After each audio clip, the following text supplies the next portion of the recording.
Here at Weller, we believe that feelings of wellness, vitality, and optimization should be available and attainable to all of us every day and should never be expensive, time-consuming, or intimidated. We believe wholeheartedly that the best version of ourselves is possible every day. So our goal is to provide an accessible, functional beverages that are simple, delicious, natural, and impactful. We created our products with real life in mind.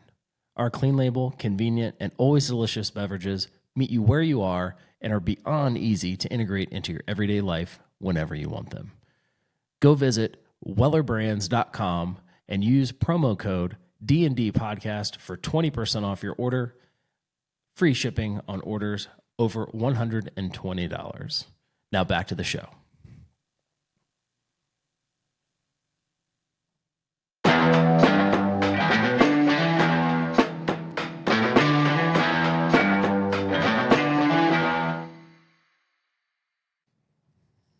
Eat a dick. Oh, well, I'll have to edit that. Oh, we're on? Yeah. Yeah. Nice opener. I try. Yeah. So welcome back. Dutch and Dirty Podcast, episode 4. Quattro. Yep. We're here. Yeah, we are. Well, some against our will. 1.5. Dude, you're a fucking trooper. Absolute trooper to show up today. Only on ibuprofen. Yeah. Gonna make a run at it. Look at what we got here. Look at that. Look at that.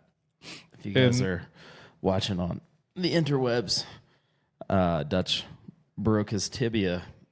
Blew a tire. Yeah, yesterday morning at drop-in hockey, of all things. You know, it always seems like, oh, hey, what happened? Oh, I blew my Achilles playing pickup basketball. I think we need to change this up here to a flat tire. Oh, dude, that's so rude, man. That's messed up. I got up and I got out of bed just to come here and do this. You know, when we started the idea of doing this, it's like, you know, the lifestyle of guys in their 40s. I mean, if this isn't it to a fucking T, with you blowing a tire and just breaking your leg. And I get the text yesterday and I'm like, you gotta be fucking kidding me. Yeah, it was. So basically, I went into the boards full speed, and if you're watching at home, I'm actually going to see if I can put this up here. We're going to share. I'm going to share this one little screen this here. Beauty of a move for you. Yeah, it was pretty rough. Full speed on a back check into the boards. Hold on, I'm trying to get to the. Let's see. There we go. All right. You see me in the white helmet, back checking number 7. Sniper. Yep. I see him. He's up in the stands. He got you. Oh. If you rewind that and look up in the top corner of the stands, he sniped you. Oh, you're Got him. Brutal.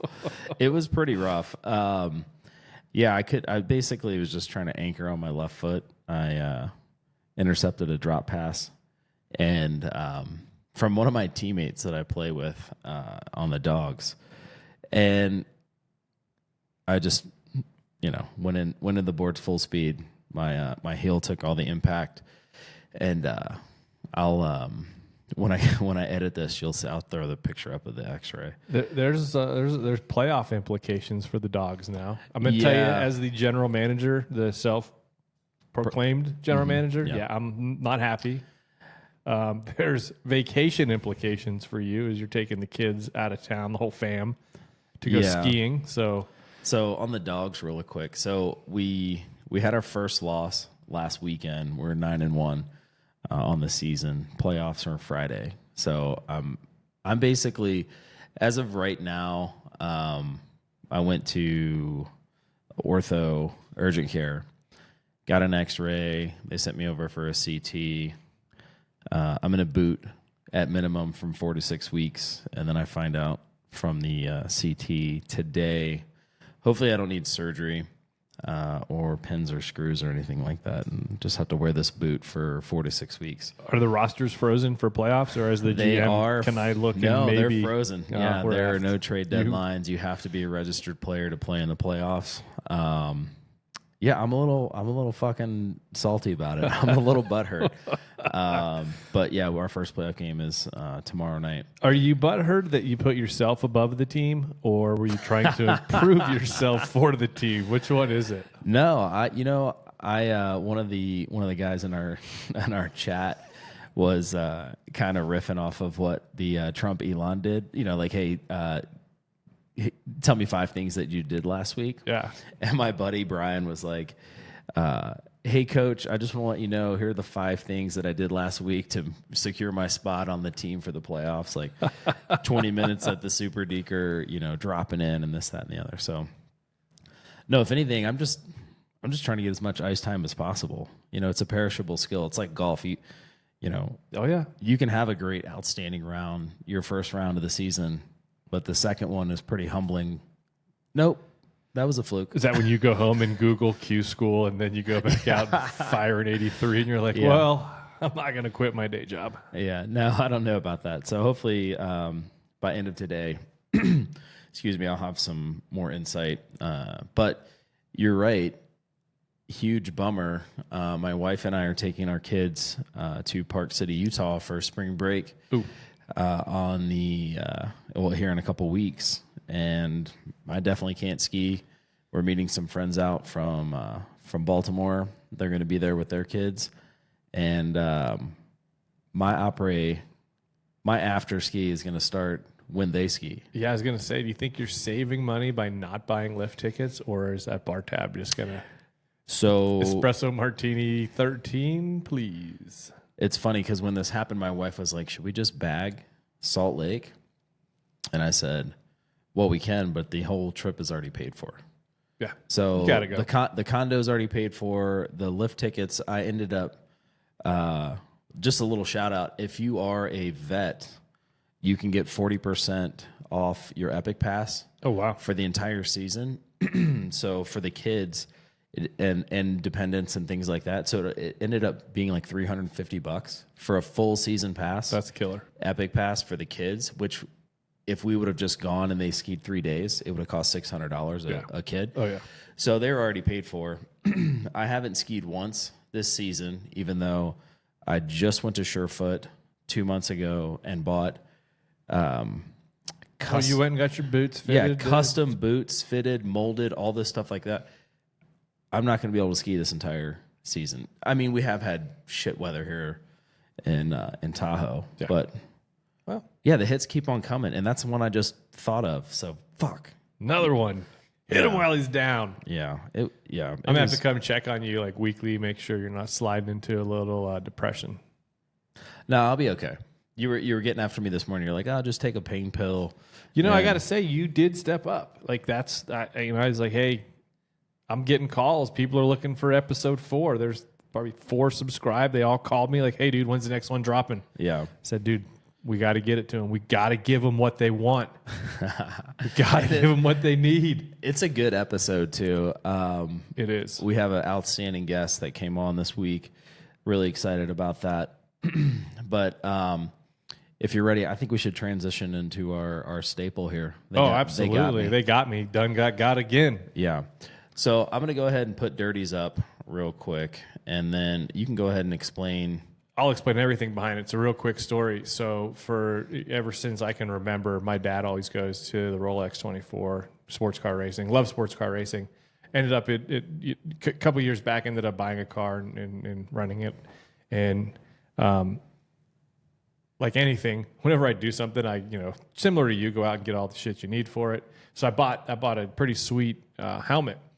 And then this year, my dad and brother went to the race.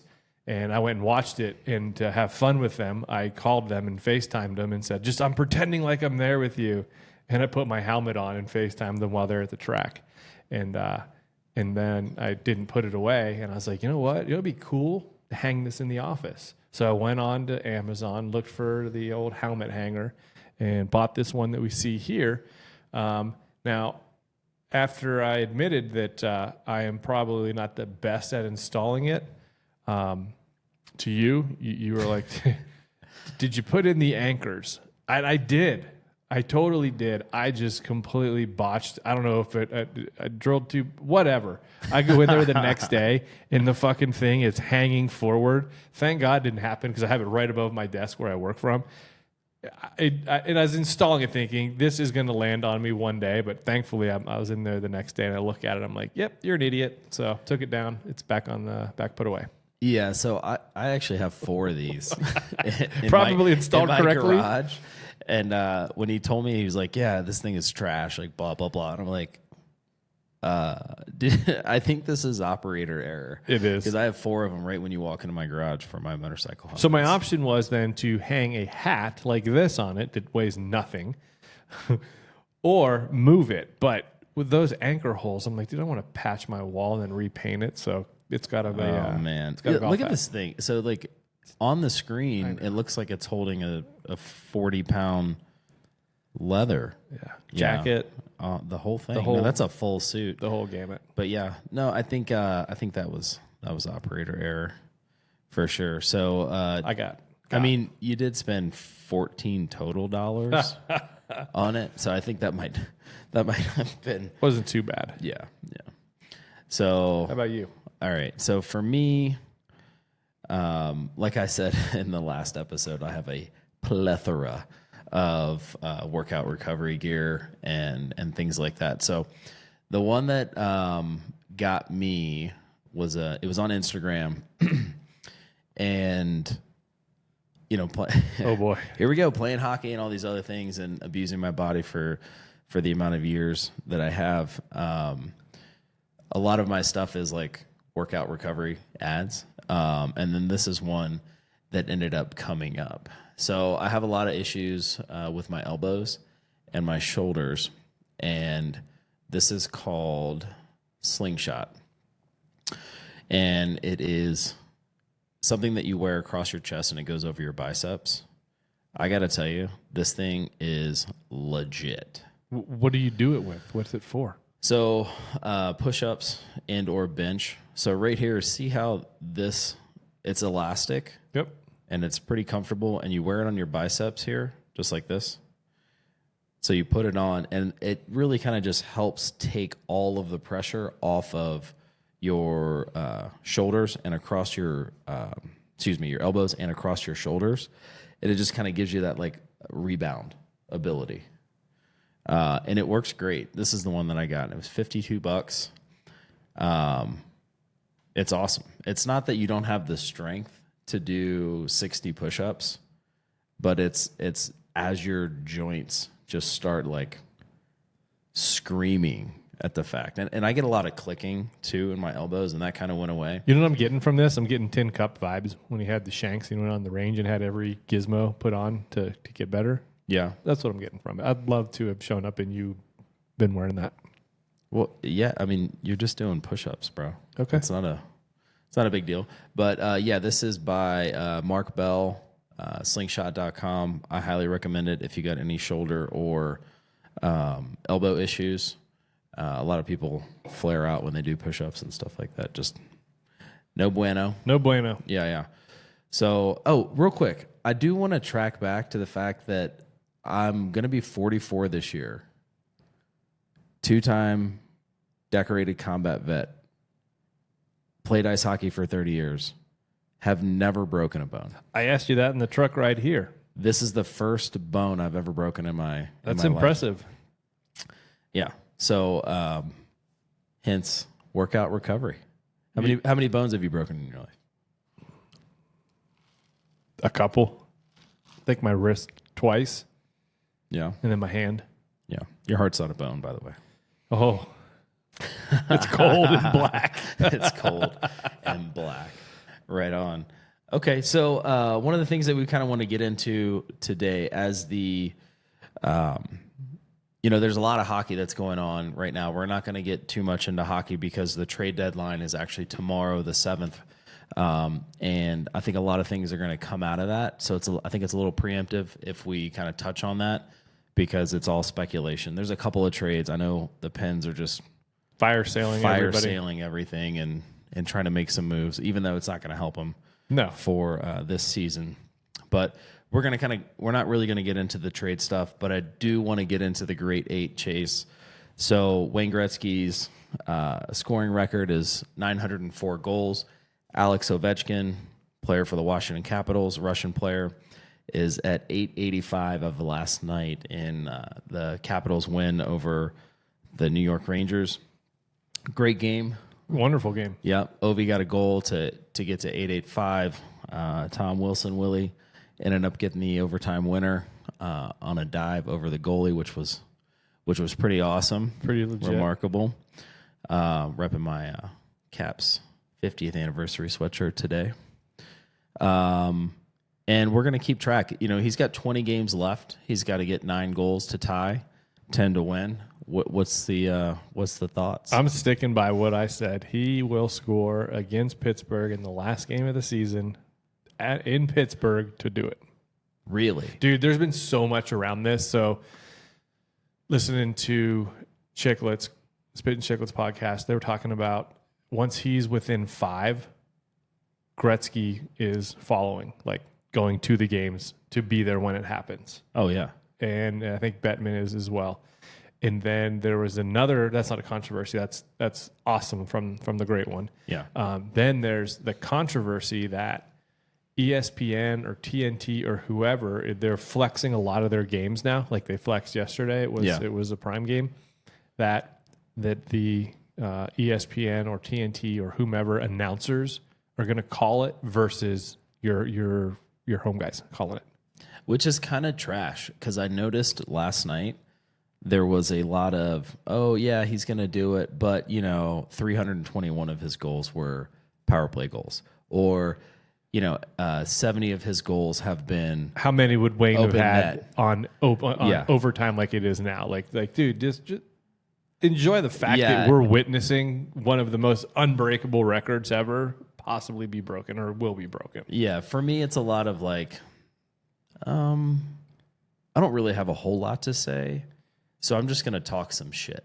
You don't get the hometown aspect of it. Like if Sid was doing it, hearing the hometown people call the game would be so freaking cool. And and even if it probably will be a primetime game on ESPN or TNT, they got to simulcast it to have the Caps announcers. I don't know who it is, and I don't like them anyway because they're awesome. It's like any, but to have them do it and have that too, because dude, they've been a part of this entire journey and called every single one of these goals. Like it's kind of shitty to be like, oh yeah, sorry, ESPN's paying us $1 billion and they're going to call it. Yeah. I mean, you definitely, if you're a Caps fan, you definitely want to have Joe Beninati and Craig Laughlin call those games. I mean, especially since, Joe Beninati basically wears the lamest, gayest glasses you can imagine. They're so bad. It looks like Rachel Maddow, but they're blue. And Craig Laughlin talks like he's. But what comes across is their passion and their love for the Capitals when their players score, and you're not going to get that when he breaks the record from whomever's calling the game, however great it is, unless it's Doc Emrick and they bring him back forth, and I'll let it slide. But yeah, dude, you're missing out on that little bit of it. Yeah, no, I mean, it's a bummer. But I love the fact that it's happening this year. It's just another add-on for hockey, coming out of the Four Nations. There's tons of hype, and Alexander Ovechkin is doing this thing now for pediatric cancer awareness where you can, if you're watching the game, there is a QR code and it says, please donate $8 or whatever you have available. Yeah. And he was asked about it and basically said, hey, why not do it? This is the time where I'm getting more views and more attention than I ever have in my career. And to be able to use that as a platform to help promote pediatric cancer research is outstanding. How superstitious are you? Not at all. Not at all. So you didn't break your leg yesterday to support him because he broke his leg earlier this season, thinking that would maybe bond you guys for him on get his final 10? I see where you're pulling. I mean, you're number 7. He's number 8. You're right behind him. We got to do what we need to do to support our guys. And if that was what you did, I got to say that's pretty fucking big, dude. Yeah. No. No. Okay. No. I just hope I'm back as soon as he was, because he actually broke his tibia too. You're gonna have to get on the gas like he did to get back in time. Tibia or fibia, I can't remember which one it was. But no, I mean, it's awesome to see. And I mean, as a rival, the rivalry that he and Sid have had, their entire career, it's been so cool to watch. I mean, I don't know if you remember, sure you do, the playoff game where they both went hat trick. Yeah. Like, it's just so cool to see those two mirror each other. They had a thing the other day that put their stats on each other, and it's like goals here, assists here. And it's so cool to see, and to see it in the primes of our lives, watching, two of the greatest hockey players ever, with yours about to break the goal record. It's fucking sweet.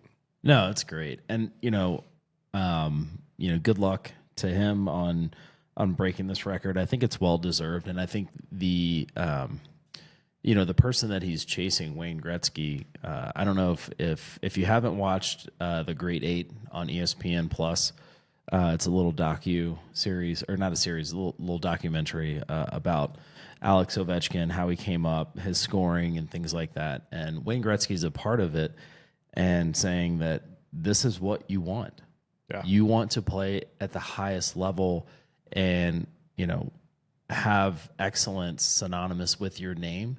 And then you want to see the next generation, or, 2 from then or whenever, come and surpass that, because you laid the groundwork for that. Yeah. You set the high standard for skills training and things like that. I mean, you look at McDavid. I mean, what that guy does and the amount of training that he does, there's a reason he's that good. There's natural talent, and then there's putting in more work than everybody else. Yep. Outworking the others, for sure. And he's one guy that does it. Mm-hmm.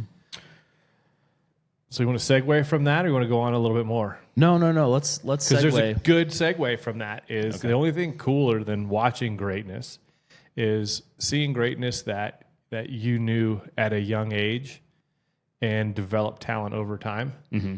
And to celebrate that, and that's with our next interview that we'll drop in here. Yeah, with Ollie Osborne. Grew up in Reno, Nevada. Went to Bishop Manogue High School. But seeing him grow up in Reno and having the success that he did, that we talk about in the interview with him, it's pretty cool. So yeah, and becoming a professional golfer. So just really quick, just want to throw something out there. If you're listening, you won't notice a single thing. We did have some trouble with his audio on the video, so there is a slight delay if you're watching it from his lip sync, but if you're listening, it goes off without a hitch. So we'll be right back after this word from our sponsors.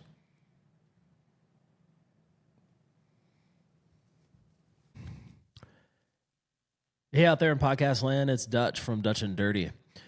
We're here to talk to you about Weller, where we mix natural flavors with bubbles to create a 0-calorie, 0-carb, 0-sugar sparkling water. Each can contains 25 milligrams of broad-spectrum CBD, which makes it ideal to unwind your mind for better focus or your body for a better workout recovery. Hydration has never been so delicious.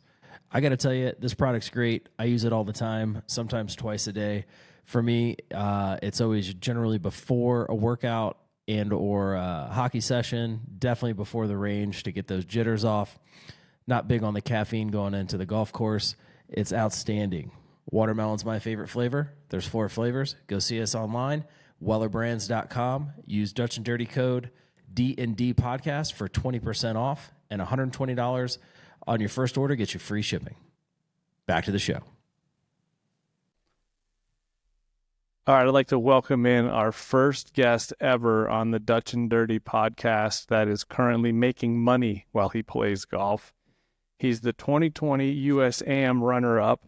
He's played in 4 PGA Tour events, played golf at SMU, in the most recent winner of the Asher Tour event at Bayonet Black a couple weeks ago. Please welcome in our guest, Ollie Osborne. Yeah. Thank you, guys. Yeah. See, we got sound effects. Bingo. Yeah. I like it. Yeah.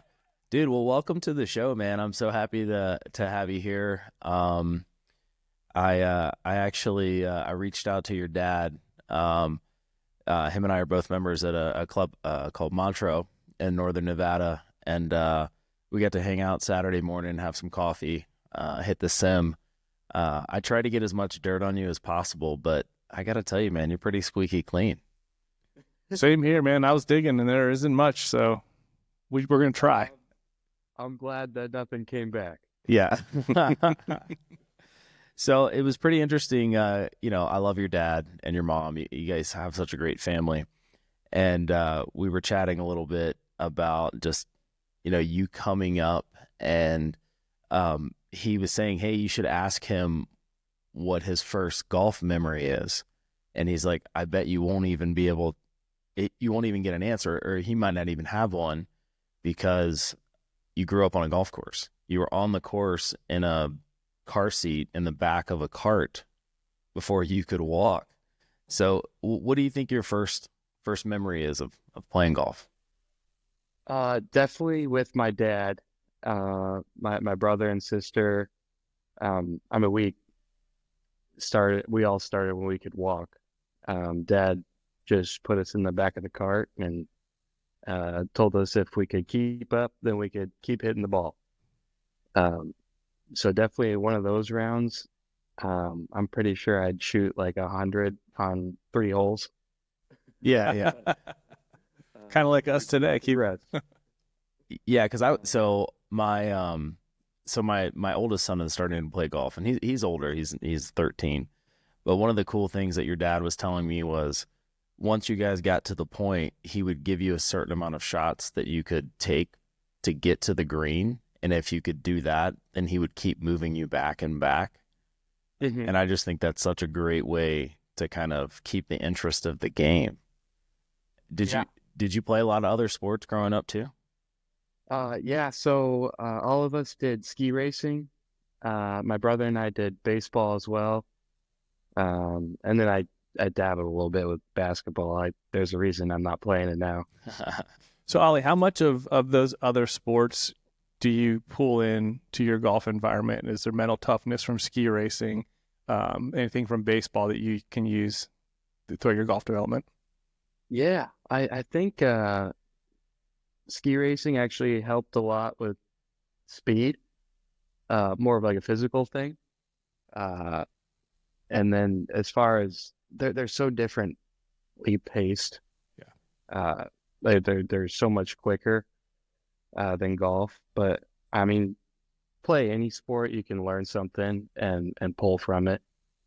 Just kind of getting experience and just putting things under your belt to develop.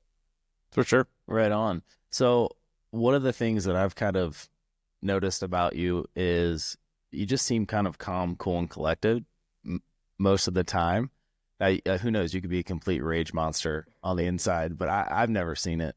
And it was kind of funny because I was telling your dad that we've never actually played together. You were always in front or behind us on a Friday game or something like that when you were coming back in town. They usually group the good players together. That's why. No, I know. I'm in the back of the bus for sure, for good reason. But no, I kind of wanted to chat a little bit about that. Like, as you started playing golf competitively, as a youth, teenager, and things like that, how did you kind of, I guess, maintain that kind of calm? Golf is like the worst mental beating that you can voluntarily do to yourself, right? And I can only imagine, I mean, my son, he hits a bad shot as a 13-year-old that's only been playing for 6 months, and you'd have thought, someone kicked his dog, like the emotion portion of it. So how was that like coming up and realizing you were good enough to play in competition and then at a high level in those competitions? How did that all kind of play out for you? Yeah, so my older brother is about 3.5 years older than me, and I got to watch him go through it and experience it all. And then my dad is actually very good with mental stuff, and he always just taught us is the only shot that matters is the next one, and if you keep reacting in these negative ways, then it's just going to affect the round as it goes on. So it's just at some point I kind of learned, like, maybe if I don't react too much to these bad shots or bad holes, then it might not hurt me as much in the end. But it's come and go because like especially when I turn pro, it's I've definitely had my moments that I've broken a couple clubs. Really? Oh yeah. Oh, okay. It's just when I'm playing for fun, Yeah, it's for fun. okay. Yeah. Yeah. Well, I guess that's a good thing to have an outstanding litigator as a father kind of teach you the mental toughness. That's awesome. Yeah, he's taught me a lot, and then I've learned a lot from my brother, and I'm getting better at it. But there are some you have up and down moments. Yeah, Everybody knows that. Let's not forget your sister, who's a United States Marine officer. Yeah. Yes. Yeah, Semper Fi. Right. Yeah, for sure. So you got to play with your older brother in high school, and tell me, like, how was that first year? Oh, it was awesome. So I came into Minogue as a freshman, and my brother was a senior. And I mean, coming up, we did everything together, and we still do a lot of things together.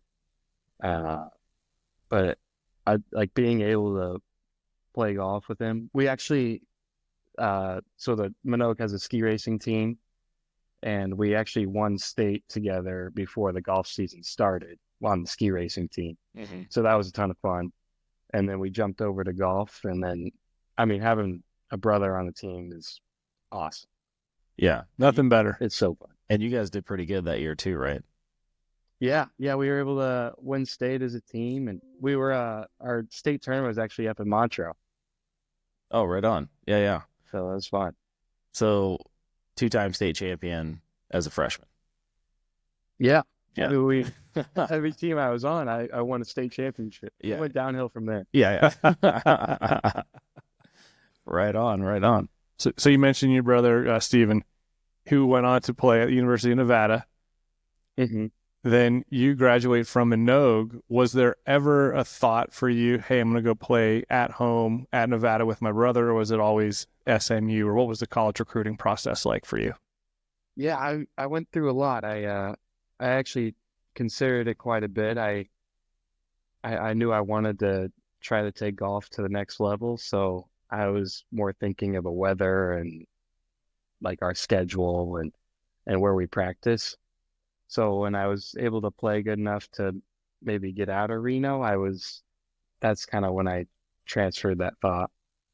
I actually visited a lot of West Coast schools, like in Arizona and all of California and Washington. And then a friend actually reached out to the SMU coach, and it just kind of snowballed from there. And the practice facilities were awesome. But yeah, for sure, I definitely thought about staying with my brother at Nevada. Good stable of players that have come out of SMU as well. Was that part of what swayed you? Yeah, definitely. With Bryson and Harry Higgs and Smotherman. So any good recruiting trip stories from going to SMU? Or no, I got to dig harder for that. I got to wait for coach to respond. Yeah. I was a little shy on our official visit. And then I slowly warmed up, but so nothing crazy happened, but just meeting the guys and stuff. No fights at Fort Worth at Hockey Tonk in the myth after some line dancing. It's always an interesting move, getting recruited to play college sports, going on an official visit, and you're kind of just like thrown in with the team or the guys. And with golf, it's a little different because there's not as many. But looking back at it as your official visit, and then you went on to stay and play there for a while, and then you would have other recruits come in. How did you treat them? How did that process go? Yeah, so our recruiting class was actually number 1 in the country, and not because of me. Stay humble. Noah Goodwin, who is number 1 as a junior in the country, and then Ben Wong, who is number 2. And that was like in the 50s or something. And then, so we had a really good recruiting class. And so I played a lot of junior golf with Ben and Noah the year before. And then I knew a couple of the guys that were already there because they were from Northern California. So that helped a lot. But I mean, it was, all of us were best friends. It was honestly like a dream come true, because I tell everybody, if you're going to commit to a school, just go where your best friends are. If like they're playing the same sport type thing. Makes it fun. Yeah. Right. Makes it a lot easier to be away from family, be away from home when you got your crew, your guys right there. Yeah. I mean, it's so fun to like compete every day and stuff. So I got super lucky with that team. So you're playing at SMU, have a couple great seasons under your belt, and then 2020 rolls around. Why don't you walk us through what you did that summer? Yeah, I actually that was kind of the start of COVID. So March of 2020, I went back home, and then for spring break and never came back. So, but they actually got some tournaments going up in the summer, and all the protocols were crazy, but you're still able to play. And I played terrible. I think I missed. I want to say it was 4 out of 5 cuts of these. There were good amateur events. I had a good schedule. And the one before the USAM was the Cal State Am at Torrey Pines. I absolutely whiffed the cut, and I'm going to Bandon the next week, and I'm pretty bummed. I'm like, oh, I'm just gonna be here for like 3 days and play practice rounds and see some friends. Yeah, and probably head back home. And then played a little better than I thought I would. Well, coming in runner up at the USM's a lot better than anyone can say. I got to say, watching that was cool. USJ did a great job of televising it, and there was probably 40, 50 people at Hidden Valley sitting there cheering you on. So that was obviously pretty cool to watch. So you just run through match play, get into the final. Before the final started, were you aware that, okay, cool, I won my semifinal match, I'm already in the Masters, or did you not know that yet? No, you definitely know. So it's like everybody always jokes is the semifinal match is honestly a little more nerve-wracking. Just you get into the majors, and winning does a lot for you as well, but the semifinal is probably the one that means the most. So a little less pressure, if you will, for the championship match. Yeah. You already got the carrot. Now it's like, okay, cool. This is just icing on the cake. Let's see what we can do. Now I can just yeah. Cool. So you take second. Tyler Storfacci. Do you still keep in touch with him? He was on the same tour as me last year. Okay. Which is that PGA America's deal. Yep. And I, passing by, just chat with him. Gotcha. Nothing crazy. So then you get runner up. You're into the Masters next April. Was it April, or was this the one that they played in the end of the year? Yeah, it was a little awkward. So I was in the April one, but I watched the November one while I was in. So it was a little awkward there. But I'm glad I got to play the April one. So I've heard your dad's story about this, because he was just giddy when there was practice rounds involved. Oh, yeah. And going out there. Tell me about was that your first time going on property ever? Had you been there as a kid to watch it, or this was your first time going, and walk us through that? Yeah, that was my first time. My brother and I made a deal. It's like, we are never going there unless we're playing in it. So bold move, bold statement. That's a hot take. Yeah, I mean, I thought I was never going to go. But yeah, I did a practice trip in January with my head coach and SMU donor.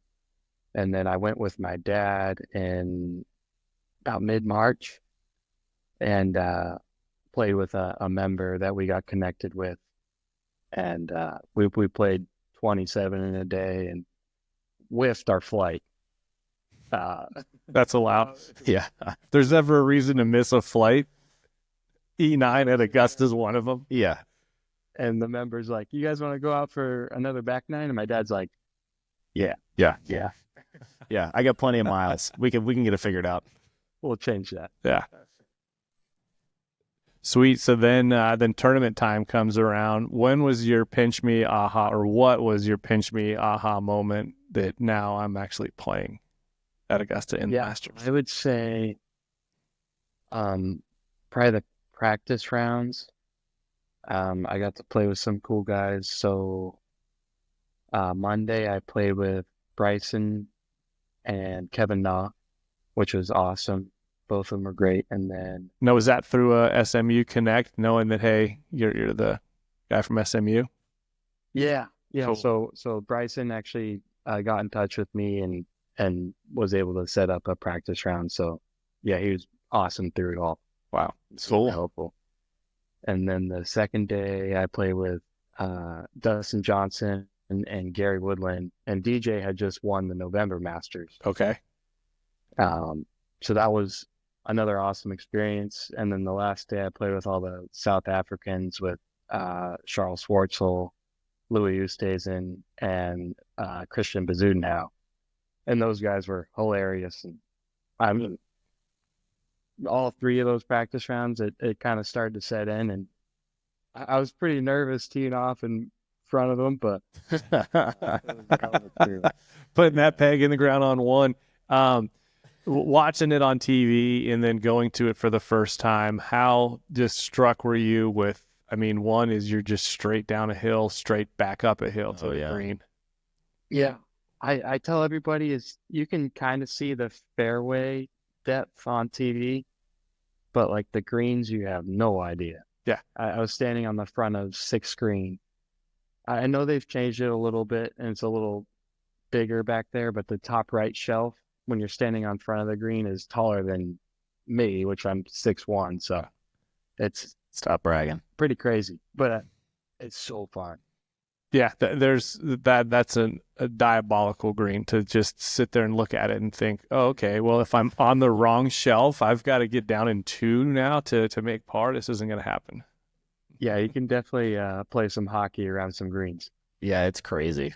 It's crazy. I got to go in 2017. It's nuts. Yeah. Like just walking down 10, you're like, this looks nothing like TV. Yeah. Yeah, you got to go there. Yeah. One of the cool traditions with being an AM there is you get to stay at Butler Cabin. What was that like? So it was a little weird because we had some COVID protocols still. So we couldn't stay with another AM, so we had to schedule our 1 or 2 nights and avoid the other guys.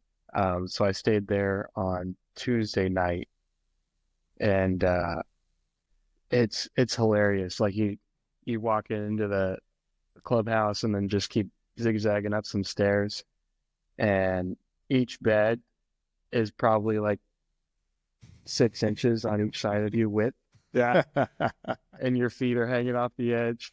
There is a TV in there. But the funny thing was I was in school at the time and I was trying to do all these papers and stuff. And I emailed everybody. I was like, hey, can I get an extension? Like, please. And one guy, didn't really understand. And, I had to write a paper in the crow's nest. So I'm like up until like 11 writing this damn paper. It was terrible. Yeah.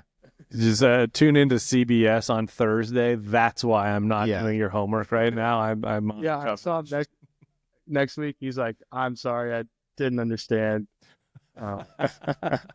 Next time I'll figure it out. Yeah. It was pretty funny. Awesome. All right. So then you finished college, turned professional. You've had quite the week a couple weeks ago at the Asher Tour event down at Bayonet. Talk me through that. Yeah. Got my second professional win, which was nice. I've been playing pretty solid for the last few months, and I've come close to winning just on mini tour events, but come close to winning, and then I finally put it together. And the last day, I want to say I was 7. I think I was 3 or 4 back. And so I was like, I'm just going to go out there and send it. And then I was having a day and got to 8 under through 11, actually. And then, or sorry, 13, 8 under through 13. And then I made a bad bogey on 14. I 3-putted from 25 feet. And then I was like, whatever, like I'll just keep it going. And then I get to 16 and I have an 80-yard wedge shot. I just straight up blade it. So, something all of our listeners can relate to. Yeah. We call that the yes. Yeah, I scolded across, and so another bad bogey. And like, at this point, like I'll check a leaderboard. So I'm like, ask the guy I'm playing with, is like, yeah, you know where we stand? He's like, you, me, and the other guy are tied for the lead. Oh, I was like, all right, sick. Yeah. Yeah. Like, I'm still in it. And make par on 17, and then 18 with a kid in my group that I'm tied with, actually has a 4-footer for eagle. And I left myself, it was par 5. I left myself like 3 feet for birdie. I was like, it's done deal. And it horseshoes back to his feet. Oh. So I was like, anyways, get in the playoff. And then there's 4 of us. And we play the 16th hole there, which is just kind of a smaller uphill par 4. And hit a good drive. I love my second shot. It just went to about 25, 30 feet. And I'm 1 foot outside of another guy, and the 2 other guys missed the green and hit mediocre chips. And then I'm next to go, and I hooped the putt. So that's just can it on them. Yeah. Yeah. Well, I got a quick question here. So you know, as a mediocre golfer myself, I can only imagine like, oh, hey, you know, it's the final day. I don't really know if I'm in it. I'm just gonna send it, right? So what's the difference of really kind of that risk reward mentality going into a day versus starting the tournament like that? Because you see players on tour that are really trying to score early and often, and you know that risk is high, right? And they've taken themselves out of the tournament. So at what point do you attack the golf course early, or is it always course management? Are you always waiting, or is it just how you wake up and you feel that day? So I've actually been working a ton on this. I had a pretty tough season last year. I kept my status, but I did not play well whatsoever. And then I went on to miss at Q school. And so my coach and psychologist, we all got together, and we pretty much figured out I was kind of, are we allowed to cuss on this? Fuck yeah. Okay. So I was playing not to fuck up. Yeah. And I just got in this thing. I was like trying to get points for the tour and just make cuts. Yep. And just keep it going. Play conservative. Try not to. It mattered a lot what I looked like at home to people, like on a leaderboard. And I would rather shoot even par than go screw up and shoot 5 over and just absolutely sending it. But my coach and psychologist, we all got together and we just decided that I'm just going to play offense early. And so actually every day I just go into that now. And I started playing a lot better the past 3 months. I think it's definitely a personality thing. I've heard some tour guys that need to tone it back and like start course managing. But for the most part, most guys kind of get to that point where they're trying not to fuck up. Yeah. Well, because I can imagine it, you know, 1, you're trying to keep your status. 2, you're trying to make sure that you making the cut. You're getting a paycheck at the end of the tournament or whatever it is. But, you know, you want to play balls out because you want to get that momentum. You want to feel that confidence. You know, I know when you hit a great shot, I don't know what the percentage is, but I'm sure it's a hell of a lot higher to make a 15-foot putt versus like, oh, shit, you know, fuck, I got lucky on that one. Like, and then walking up to the green, you're like, oh, shit, downhill to the left. I don't know. Yeah, so that's interesting though, because we're gonna talk about this in our episode, but just watching Full Swing and these guys at the the pinnacle of the ranking in the world and stuff like that, and everybody's battling mentally, and it's like, oh, if I walk on the golf course and I have this confidence and I'm playing not to lose versus playing to win, how much does that really factor in at the beginning of the day, right? Because that's when it starts, and then halfway through the round, when you're like, okay, I need to make a move or I need to maintain this lead. Yeah. Yeah, it's definitely depending, but most of the time, in my opinion, I am 100% down to just play offense early now. And it's just, I was playing in a way that I was never going to find out if I was going to make it. Yeah, Mhm. exactly. Maintain and on the tour I'm on, but I mean, at the end of the day, I'm not making money on that tour. Like, I want to advance to the PGA Tour, and I was never going to find out with the way I was playing if I was going to get there. Yeah, from one of the guys that's back home that watches leaderboards, we're all jealous of you. Oh yeah. So just know, just you being there is freaking awesome, and it's like, yeah, no one. G4 says it best. No one cares what you shot, dude. All it is like, oh yeah, dude, my boy's playing on this tour now. He's doing this. He won this event, right? So just know, who gives a shit what anyone else thinks. Oh yeah.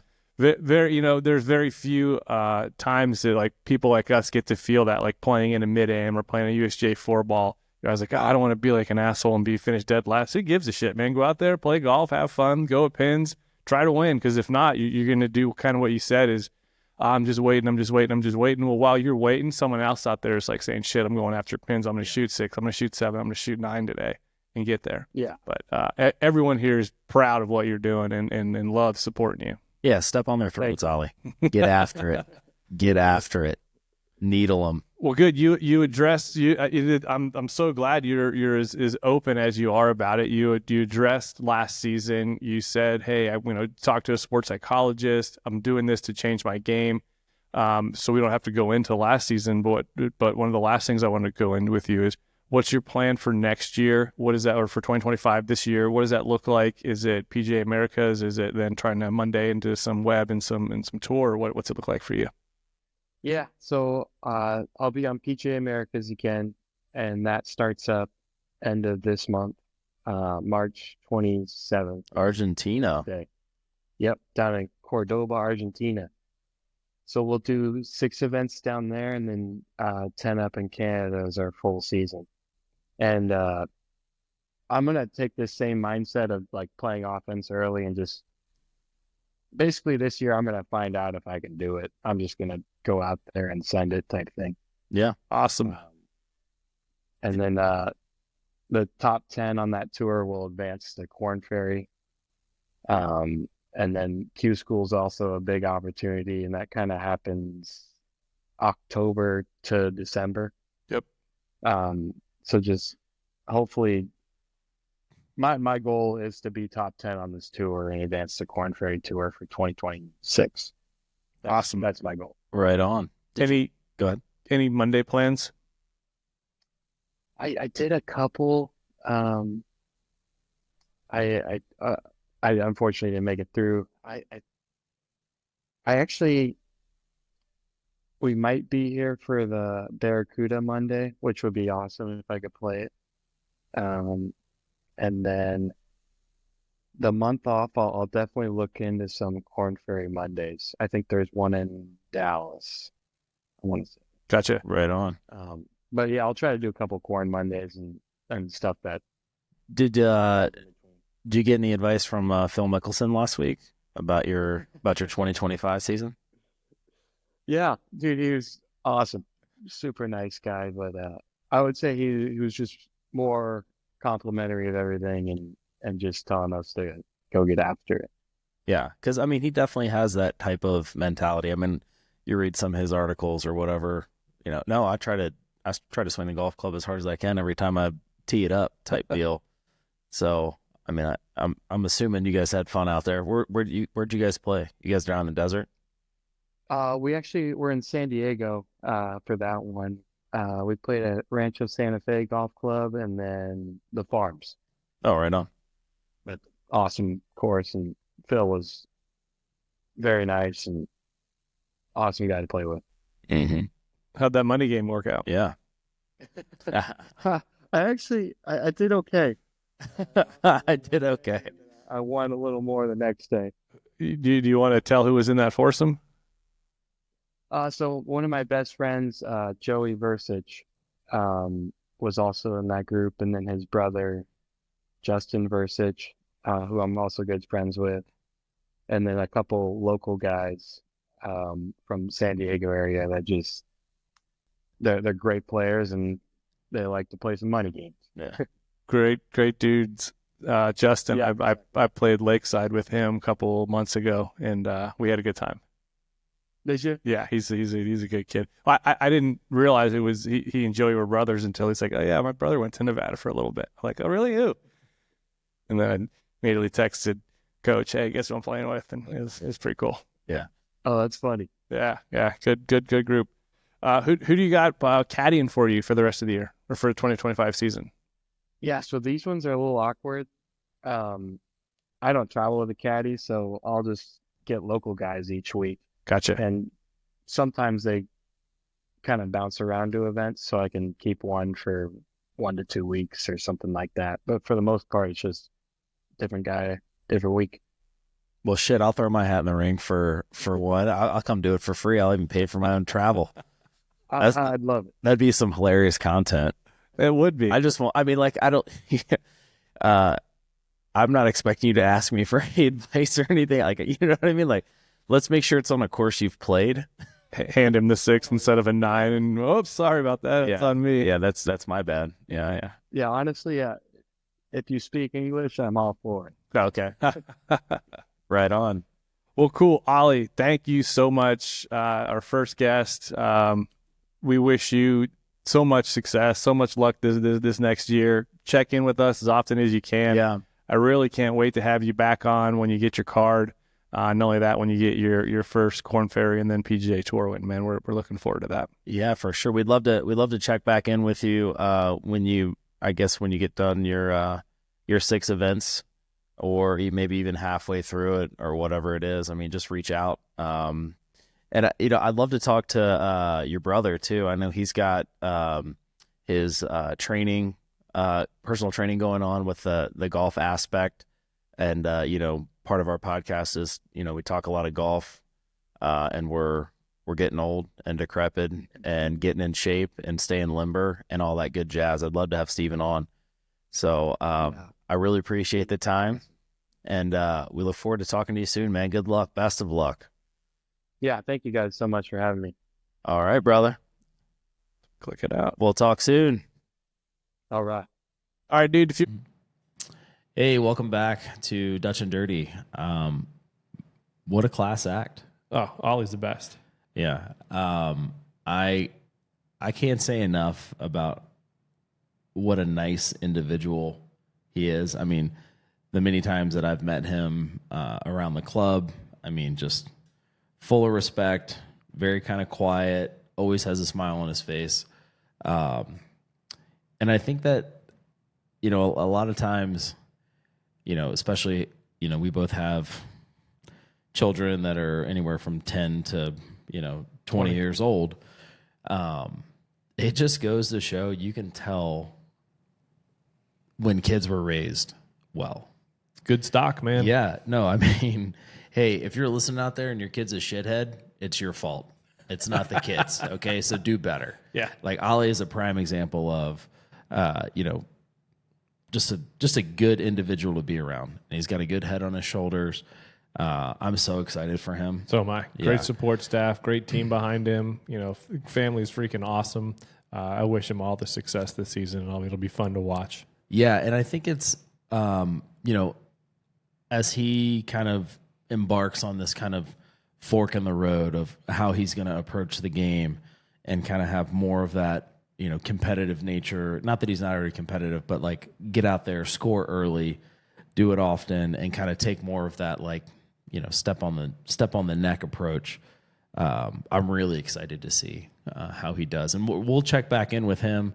It doesn't look like I'll be caddying for him anytime soon. Yeah, you really botched that one with the broken leg. I wish I'd have thought that through a little bit more, but happens. Yep. But Ollie, we wish you all the best. We'll talk to you here in a few months.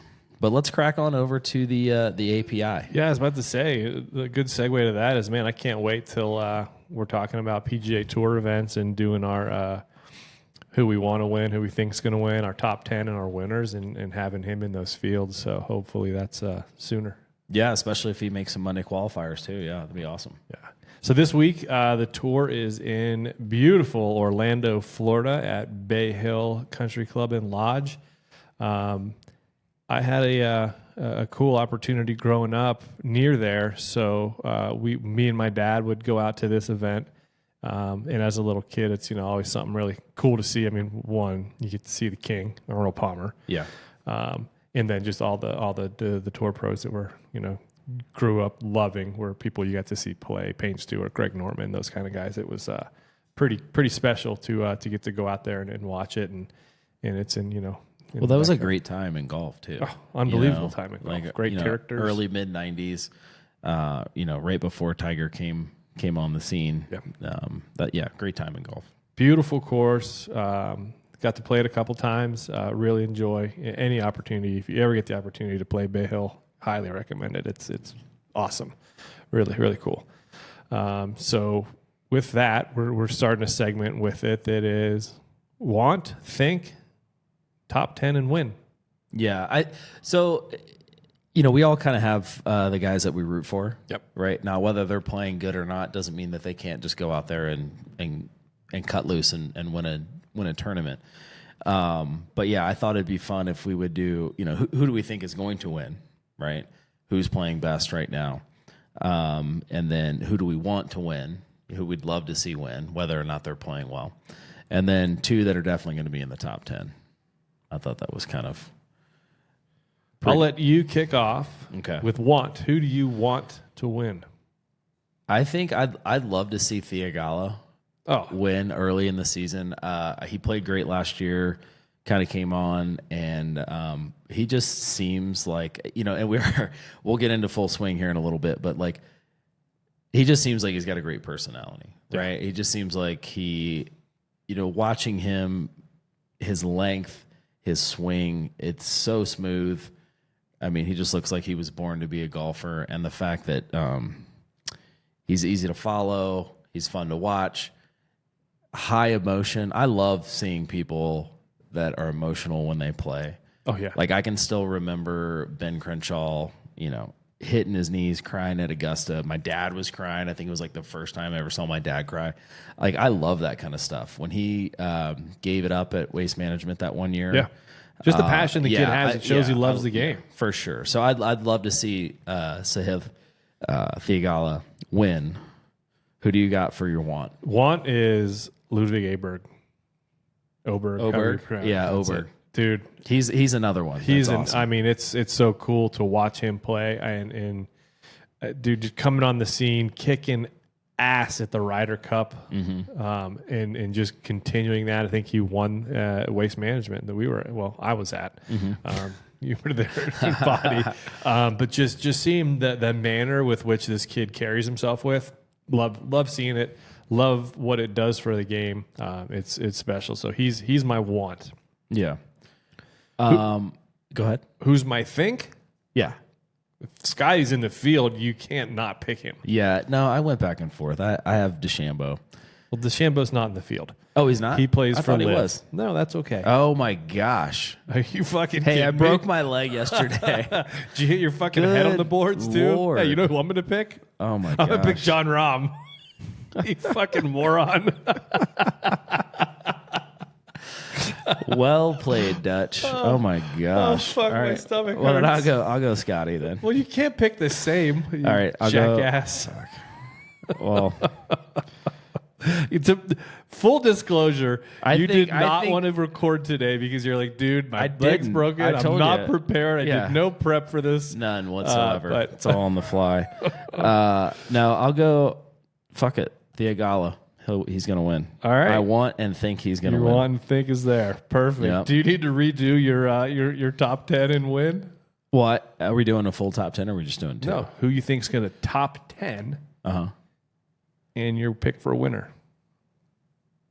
Oh, Scotty. Okay.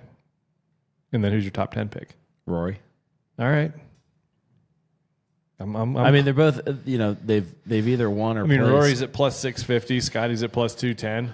That's and these are live odds now because the tournament has started. We made our picks prior. Mm-hmm. I got bad news for you on the Tagala pick. That's not going to happen. No. Did he break his leg too? Maybe. Confident. He broke his confidence. If he does, though, he's at plus 100,000 right now, or plus 10 is plus a lot. Oh, so it's a good bet. It's a solid bet. It's a solid bet. It's a good $5 bet. I am taking Sugar Shane Lowry to top 10. Okay. And I'm taking Rory to win. Yeah. That's my pick. Rory's always played good there. And I think, it's funny because I didn't do any prep, but I looked at historical winners, and DeChambeau was on there. And you like 3 years ago, and I'm like, live. Yeah, see? So I got broke leg brain. I'm all hopped up on ibuprofen. Hopefully that's the strongest medicine I'll take. Maybe you're seeing into the future in Tiger and Donald Trump getting together with the tour and live, and he'll be playing in it next year. Yeah, make it happen. That was a prediction. Boys. Hot take right there coming in for sure. Oh, sorry. That was the 2026 API. Yeah. My bad. Yeah. All right. Well, with that, we're going to roll into our final segment. Well, no, second to final segment is something that we're both hooked on, and we both love golf. Some of us don't pay a whole lot of attention to who plays on what tour, but that's irrelevant because they really don't tell you who plays on what tour every single day. But where they do tell you it is where? Full Swing. Full Swing. That's right. On Netflix. Yeah. I really like this show. I like all of these sports shows. Was it Drive to Survive? Is that the one? Formula One. Oh yeah, that one. Yeah. I love all these shows because it kind of gives you a little peek behind, the curtain. Even though people know they're on camera, I think they do a pretty good job of showing their personalities for the most part. And that's huge. It's made me like players I didn't think I would like, and it's made me dislike players that I was like, oh, okay, guess the guy is a dick and, treats people a certain way. The only thing I don't like about the show is they release it all at once, and I'll sit there and watch the whole thing versus make me want it. Go for a 7-week run where you're releasing one episode every Sunday. Mm-hmm. To kind of carry you through to like your last episodes. Boom, Masters is the next week. Yeah, I disagree. Okay. And mainly just because I'm a huge fan of instant gratification, and I travel a lot, so I'm basically on an airplane or driving, 12 hours every other week. So it's great for me to have something to kind of digest over a long period of time. Yeah. Because with 5 kids, you don't get to sit down and enjoy anything. No. Really, until everybody's asleep, and by that time, I got business to take care of. So you cram it in. I like it. Nothing wrong with that. Yeah. So and I think the thing too is like with these type of shows, try them out. If you're listening, I was just talking to my cousin. Christina the other day, and she's like, "Oh, I'm all caught up," and I'm like, "Oh, we're getting ready to record this week," and this is before I broke my leg. She's like, "I don't even know anything about golf or hockey." She's like, "But you guys are doing good. Maybe I'll start checking some stuff out." Go make your own opinion, right? Like if you don't, I don't watch. I don't know anything about like murders or crime. But like, if the show's good, ask my wife. She watches that. Oh my gosh! Shit. I swear to God, they're all trying to figure out the best way to get rid of us at some point. Yeah. But some of the criticism on Full Swing was a little harsh. I think, when you're filming or you're trying to record a docu-series, it's not going to be all drama. You have what you have, right? Like some the articles that I was reading this weekend were like, well, it's like there wasn't as much drama as last year or there's Liv and the PGA aren't dividing, like it's hey guy, it's about the players and what they're going through, and it's not yes outside circumstances and all that. But I thought the first episode was great. I love them following Neil Shipley. Yeah. What a kid. Yeah, Ohio State with that long that salad he's got on the top of his head. Led us like a king right there. Yeah. And body by, what would we call it? Waffle House? Yeah, body by Waffle House. Get it, a little kid. Self-deprecation. I love that. Dude, yeah, it's funny. He can play. Yeah. And it's kind of funny too, because after our interview with Ollie this week and him kind of explaining what Butler Cabin was like and the beds that are probably from like the 1940s. The size of his and table. Stuff like that. Neil Shipley's a big boy. So I could only imagine.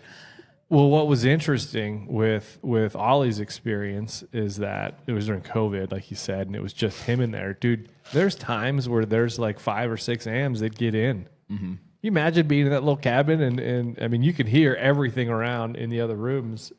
Oh, God, that'd be nuts. Well, yeah, and it was kind of funny. So there's parallels. If you guys just listen to Ollie's interview and talking about how he had to write this paper, and Neil Shipley going through the same thing at Ohio State, trying to explain, hey, look, I'm playing in the Masters, and his professor was like, what is that? I don't care what that is. Like, get your work done. They're both college students playing in arguably the largest and most prestigious tournament they may ever play in, depending on how things go in their career. But no, you got to get that poli-sci or women's studies essay in. Get that degree. Yeah, make sure you get it. But what did you think about the episode? I thought it was good. Anytime you get a documentary or docuseries that had his golf and the Masters included in the opener, that's great. You love watching it. You love, it's almost a year later, so it's kind of bringing back memories, also getting you fired up for major season this year. I thought they did a great job with Neil in showing his life, how he approaches the game, what he's doing next, and then having Scotty on there was awesome to watch. And what I like more than that is his caddy. Oh yeah, really good. So, kind of a lot of ties to Ollie's interview. Yeah, in this first episode. I keep going back to that because you see how sports psychology and mental health, and I think I said it in the interview, golf is one of the easiest ways voluntarily to beat yourself over the head and, frustrate yourself. And if you can't get past that or overcome that, you'll never get to a high level. And I thought that was great in the beginning of the episode, how they talk about, Scotty having to change his entire mindset. And that's what that caddy brought. Oh, dude. Teddy Scott is the best.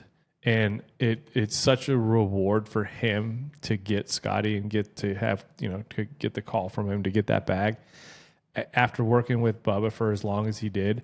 And you can Google the videos of how their relationship was like. And I remember seeing it firsthand at a practice round at the Masters. The par 3 down the hill, he hits it, misses the green, and someone in the crowd kind of gives him a little bit, and he fucking blames his caddy for him hitting a bad shot. And the guy's like, no, your caddy didn't make the swing, you did, and just giving him the business. And there's numerous videos of him just beating on Teddy like it was his fault. Oh, really? 8 iron, 155 is the number, or whatever. There are a couple of them, and it's just like you felt bad for the guy. And then when you see him split, and then you see him get Scotty's bag, you're like, oh yeah. And dude just took off like a rocket. I'm not saying that Teddy's the reason Scotty plays as good as he does, but he's definitely a part of that. No, I think it's an interesting dynamic, and it really helps everybody that doesn't know a lot about golf or hasn't played professionally to understand what that relationship is like. Oh yeah. Because we play golf all the time. I couldn't tell you what a caddy relationship is. I mean, it seems like a pretty intimate one. I mean, and you see the work that these guys put in before, going out there Monday, Tuesday, walking it off, putting where not to be, where to be. And I mean, you're trusting your well-being, your financial well-being's in this guy's hands. That, okay, you're reading this right, or you got the wind right, or you got the grain right. Okay, we're going to go with it. Yeah, because my personality, and I do this in my businesses. I always try to hire people that are smarter than me, or duty experts in what I'm hiring them for. So I would be the first person to be like, "Oh, you think 7-iron? Hell yeah!" Like when we were down at San Gabriel, and Jefecito was like, "Hit your driver off the deck, best shot of the day." I'm like, things that I wouldn't even think of, but I mean, the level of trust there seems to be tremendous. So I thought that was a really cool aspect of the show. Yeah, for sure. Yeah, good episode, and I think we'll touch on more. Yeah, go check it out. Yeah, go check it out, and feel free to give us some feedback. We know the executive producers of the show and the owner of Netflix. No, I'm just kidding. That's fucking people. But yeah, we'll send them a nastygram if you don't like it. For sure. So what do you got coming up here? Wrapping up this week, we have the member down at San Gabriel. I fly out tomorrow with that. We can show what I bought for it, which is this little magnet to hang in the golf cart, which will probably be walking, but I'll definitely do some recording while I'm down there. Okay, right on. I'm planning going down there with Emo. So he and I are going to try to win that on Saturday. And then is another member. It was a member that a local club that we're both members at. They are both members at San Gabriel. So that's that member. Go down for that. We have our MG. That's for Christina, who doesn't know anything about golf. Yeah, there you go. We got our kickoff party for our Men's Golf Association at Hidden Valley on the 14th. And then our first tournament for Hidden Valley Men's Golf Association is the Link, which is Saturday the 22nd. Unfortunately, you're not playing in it. I'm not playing in it, but I'm not playing in it because I'm going to be out of town for 10 days, going down to see my family in Florida, go to the beach, and play in my dad's member guest at Tuscaloosa Country Club. That's awesome. Wait. Do you just go there and just show your ass the whole time and just embarrass your dad? I don't. I'm a bit. I'm not at all like I am at ours, just because I'm his guest, and I should though this year. I should just be a typical dirty and light it up. But we did one year. We did one year. Me and my neighbor's son-in-law, Brady Cobb. Shout outs to Brady. Read about it. We went and popped off, went and told hey, first assistant and second assistant, let's go. The two of us are playing you guys. Gave the beverage cart girl $200, told her you're just following us the whole time. And we played them in a 9-hole match and beat the wheels off of them. Nice. Wow, we were and both of our dads are looking at us like, what is wrong with the two of you? And it was just a day, just an absolute Came day. down for some action. We had it. We had. How about you? What do you got? So, broken leg. So planning on being in Montana next week. Canceled that. So I will be there for the Friday Members Golf Association party. Headed to Park City with a broken leg on a scooter to hopefully watch my kids ski. We got the whipper. But we got the whippersnapper coming in, and he's going to be Uncle Whippersnapper and have all the kids on the slopes. So, did they make ski outfits super tight for him, or is he going to have to? What's he doing? Is he going shirtless? Yeah, I think so. All right. Tarps off. Tarps off for the whip. Yeah. So, no, we got some fun stuff planned. We're going to this, I don't know, some kind of fancy yurt dinner where they take you up on a sled. It's supposed to be this super fancy 6-course meal. So we'll talk about that. How you gonna sled with a blown tire? I don't know. How did I get here? I'm not driving you to Park City. Yeah, I know. But that's another thing too. So we're taking 2 cars to Park City, and my wife's driving the Wagoneer, and the Tesla drives itself. Thank God. Jesus, this boot is pretty serious. I'm gonna look. You're gonna have to figure out a way to warm it up, though, dude. I can see your skin. Oh yeah, no, I'll put like a wool sock on or something like that. But my foot is sweating right now. It's not great. I got to wear this thing for 6 weeks. Oh, it's gonna be ripe. But yeah, no. Other than that, the Dogs playoffs this weekend, championship game this weekend. Yeah, we got to get that. Got to get that win. We won 4 seasons in a row, and then lost in the summer, which is always kind of tough because you can never really field a team. Everybody's gone. But fall season, hopefully we make it to the championship, and that game's on Sunday. Awesome. Well, we look forward to hearing back from that. Real quick, I think the thing is, drink your Weller. Yeah, okay. No, we'll drink Weller. We'll get to the sponsor right after this, but I think our next episode is, I think I'm going to pack up the gear and take it to Park City since Whip is going to be there. We'll do a little roadie podcast, and we'll hit you up, and you can do it from your house. I think we do that. We also record on Friday at the MGA kickoff party. Show the listeners kind of what we do at our course. Yeah. No, that'd be great. Cool. That'd be great. You've been spending all your time painting the locker room, so hopefully it doesn't look like shit. Everybody's going to get to see it. All right. Well, hey, episode 4 in the books. Subscribe, please. Hit the button. Send it to a friend. Send it to your mom. Send it to your sister. What? But more importantly, hit subscribe. Watch it. Love it. Follow us on Instagram, TikTok, Facebook. We do have Facebook now, so that's a thing. Even better. DutchAndDirty.com. And we look to see you around the campus, I guess. See you next week. All right.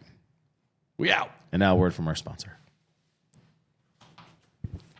Boom. Here at Weller, we believe that feelings of wellness, vitality, and optimization should be available and attainable to all of us every day and should never be expensive, time-consuming, or intimidated. We believe wholeheartedly that the best version of ourselves is possible every day. So our goal is to provide an accessible, functional beverages that are simple, delicious, natural, and impactful. We created our products with real life in mind. Our clean label, convenient, and always delicious beverages meet you where you are and are beyond easy to integrate into your everyday life whenever you want them. Go visit wellerbrands.com and use promo code D&D Podcast for 20% off your order. Free shipping on orders over $120. Now back to the show.